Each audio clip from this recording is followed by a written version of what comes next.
নজর রাখবো পরবর্তী খবরে। সুপ্রিম কোর্টে সোনালী খাতুনের মামলা এবং সেই মামলা বিচারাধীন। মামলার পরবর্তী শুনানি 6 জানুয়ারি, তাই কলকাতা হাইকোর্টে মামলা মুলতবি। হাইকোর্টে পরবর্তী শুনানি 6 ফেব্রুয়ারি। সুপ্রিম কোর্টে সোনালী খাতুনের মামলা যেহেতু চলছে, মামলা বিচারাধীন সেখানে, তার জন্যই মামলার পরবর্তী শুনানি হবে 6 জানুয়ারি। ইতিমধ্যে সোনালী খাতুন, তাকে বাংলাদেশে পুশব্যাক করা হয়েছিল বাংলায় কথা বলার জন্য। তিনি ইতিমধ্যেই কিন্তু বাংলায় ফিরেছেন, তার বীরভূমের বাড়িতে তিনি ফিরেছেন। সুপ্রিম কোর্টে সোনালী খাতুনের মামলা চলছে, বিচারাধীন রয়েছে সেই মামলা।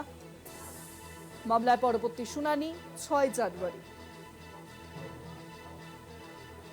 আর বিস্তারিত বিষয়ে জানাবেন, ফোন লাইনের সঙ্গে রয়েছেন প্রতিনিধি পীযূষ কান্তিনাথ। পীযূষদা, সুপ্রিম কোর্টে যেহেতু মামলা চলছে, তাই কলকাতা হাইকোর্টে মামলা মুলতবি হয়েছে সোনালী খাতুনের।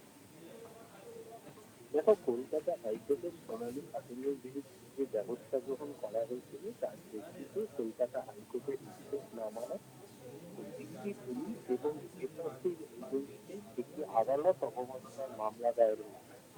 এই মামলার আজকে শুনানির দিন বাকি ছিল। যেহেতু সুপ্রিম কোর্টের মামলাটি বিচারাধীন রয়েছে এবং আজ সেই মামলাটি উঠলে আগামী 6 জানুয়ারি পরবর্তী শুনানির দিন ধার্য করা হয়।